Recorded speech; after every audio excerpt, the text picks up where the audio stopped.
मला तुम्हाला विचारायला आवडेल की राजकीय हस्तक्षेपांमुळे संमेलनाला गालबोट लागतं असं जे म्हटलं जातं, तर त्याविषयी तुमचं काय मत आहे?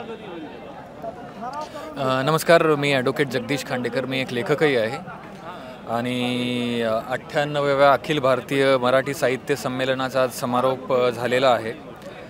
आणि जसा तुमचा प्रश्न होता की राजकीय हस्तक्षेपामुळे साहित्य संमेलनाला गालबोट लागतं का, तर काही अंशी जर विचार करायचा गेला तर असं असू शकतं. पण ह्या साहित्य संमेलनामध्ये असं कुठलंही वाटलेलं नाही आहे की राजकीय हस्तक्षेपामुळे काही अडचणी आलेल्या आहेत.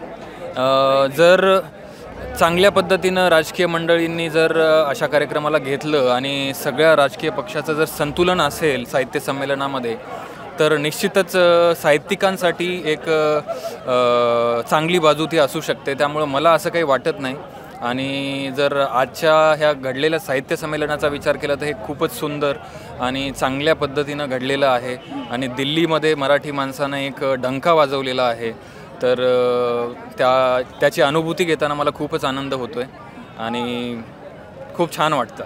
एकंदरीत हे साहित्य संमेलन सुफळ संपूर्ण झालं असं आपण म्हणू शकतो. निश्चितच मी असं समजेल की हे साहित्य संमेलन यशस्वी झालं आहे, चांगल्या पद्धतीने संपन्न झालं आहे आणि खूपच अभिमान वाटतो ज्या पद्धतीने हे 3 दिवस गेलेले आहेत.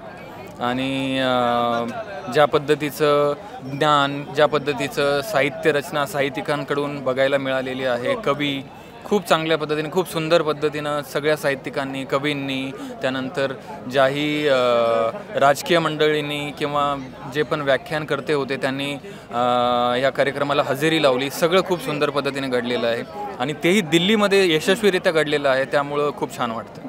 धन्यवाद, तुम्ही मराठी मूडशी संवाद साधलात त्याबद्दल. थँक्यू.